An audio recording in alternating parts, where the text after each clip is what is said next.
hello, you caught me practicing the Messiaen du parmi nous. I'm kidding.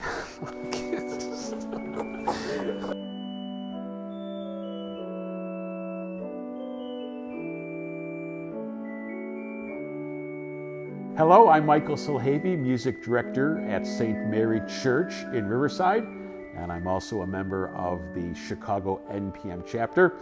And I'm happy to be doing this video on accompanying responsorial psalmody.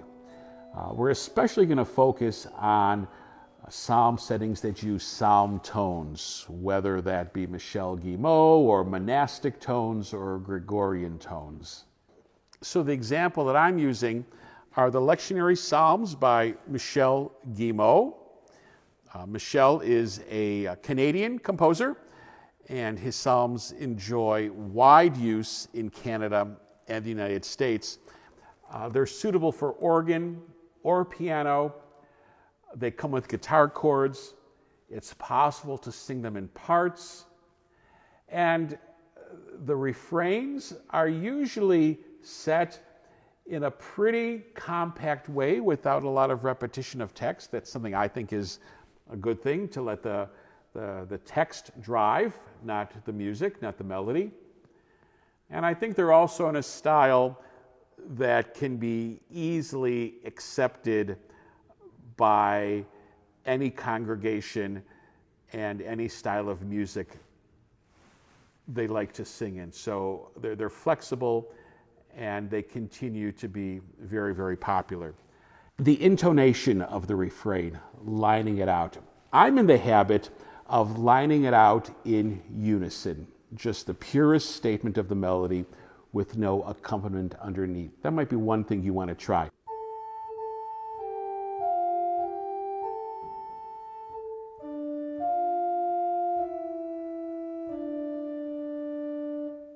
Something that I learned from our own cathedral, Richard Prue, many years ago, after the psalm refrain was intoned, the cantor would sing it a cappella with no accompaniment at all. And once again, I think one of the things we really strive for in our choral rehearsals is to teach with the voice and not the piano. Every now and then we encounter a psalm refrain that begins with a pickup note. Sometimes I find myself providing a pedal point in the low octave of the keyboard or in the pedals before the congregation comes in. This is kind of a way to establish pulse and rhythm.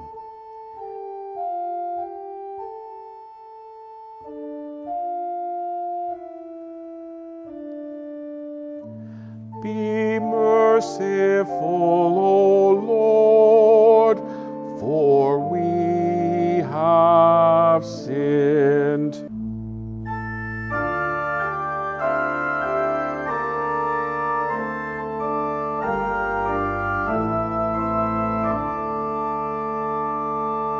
The other way approaching these pickup notes is a term I learned from the great hymnologist Austin Lovelace many years ago. And he talked about these gathering notes, these pickup notes that just give the congregation the chance to all land on a note and say, are we all here? All right, let's go. So not suggesting you necessarily stretch the length of these pickup notes, but do treat them as a way to ground people and make sure they're ready to move on. Not that we extend it, but there's a sense of we all don't go on until we're all there.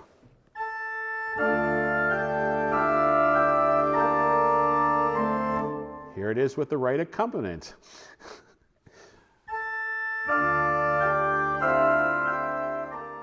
These are responsorial psalms. We don't call them responsorial because they respond to the first reading. We call them responsorial because of their format. We have antiphonal psalmody, direct psalmody, through composed psalmody, metrical psalmody, psalmody in alteration. This particular style is responsorial. You have your part, they have their part. Don't take both parts of the dialogue. It's like telling knock-knock jokes to yourself. Let them do their part. You do your part. However, I think you need to use what's maybe that happy birthday approach. It just takes one person in the room to start, happy birthday, and then that person fades into the background and the others take over the song. Be merciful.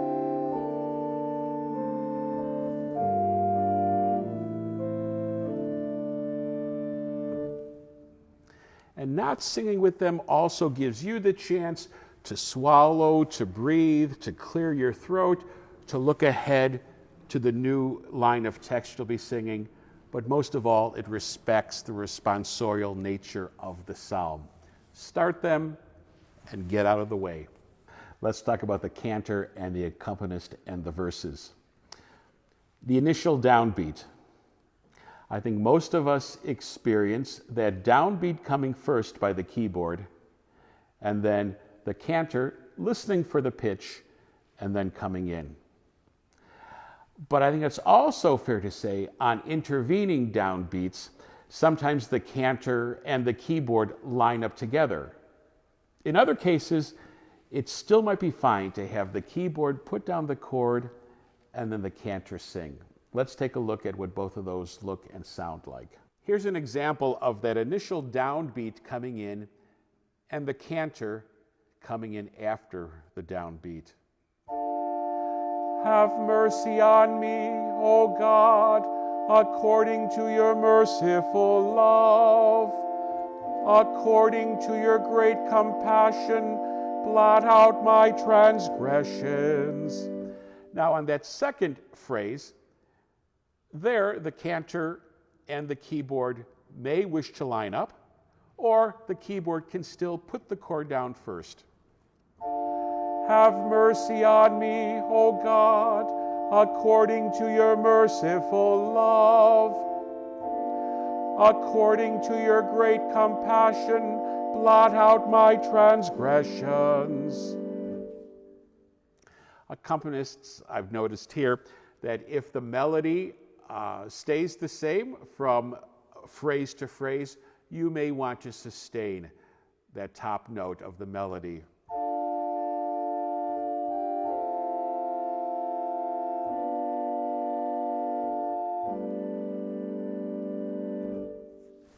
One of the things you see in psalm tones are what I'll call passing tones, the quicker notes that move to a longer note.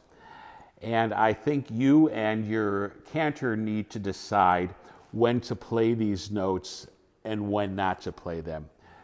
When we play them, it's sometimes necessary to help a cantor hear the notes, to assist them. Sometimes playing them simply gets in the way where the cantor and the keyboard aren't lining up. So I would be judicious in your use of these passing tones. Have mercy on me, O God, according to your merciful love. The second line. Wash me completely from my iniquity. Here it is without the keyboard playing. Have mercy on me, O God, according to your merciful love. Wash me completely from my iniquity.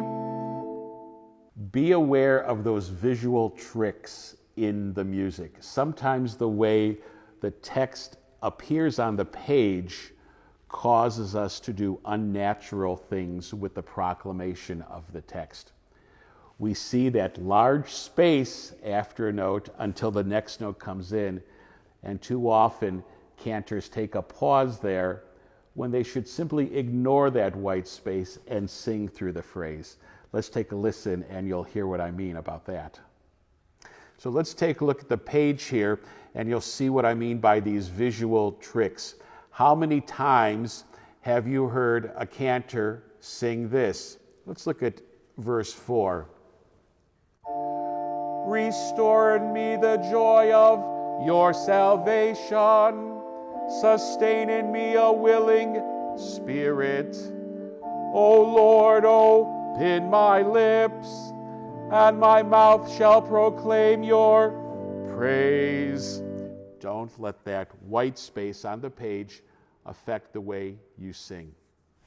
When it comes to phrasing, cantors, you're in charge. On these psalm tone accompaniments, you set the tempo, you set the phrasing, you set the breathing. We'll be there underneath, sustaining on the keyboard. This is different than other styles of psalmody where perhaps the keyboard might lead, but in these instances, you please dictate the phrasing and the breathing as you need to effectively communicate the text. As far as phrasing goes, this first line of Psalm 51 has some commas in the middle that the cantor could choose to observe or not. The keyboard is simply sustaining the chord underneath. Have mercy on me, O God, according to your merciful love. Have mercy on me, O God, according to your merciful love. Have mercy on me, O God, according to your merciful love. Something else I think cantors are sometimes conflicted about is encountering a long verse and feeling the need to sing it quickly because there are so many words. I think the opposite needs to happen. On the longer verses, they need to be sung slower so that the congregation can hear the words and fully understand them and take them in. So don't let the length of a phrase cause you to rush for fear it's going to take too long to sing. This first line of Psalm 51 is exceptionally long. So don't be afraid of taking the time that it needs. Don't rush through it. Don't be afraid of all those notes and words. Have mercy on me, O God, according to your merciful love. According to your great compassion, blot out my transgressions. And I think what I'm offering today might not be new ideas. If they are, that's great. But perhaps it's just an affirmation of something that you do already. And in some cases, it might even be giving you language to use with your cantors as you work with them. Yeah, awesome. And we got enough stuff from there. Yeah, let's go do some playing. All right. And so why don't I just lay down, and what I'll do is I'll tell you what I'm doing. Yeah. So here's an example of unison intonation. Yeah. Silence. Exactly. Do it. So I'm going to see about, I may come from this side actually, so we can get the beautiful organ in the back. And this would be nice actually. Yeah, let me come around this way. This would be good.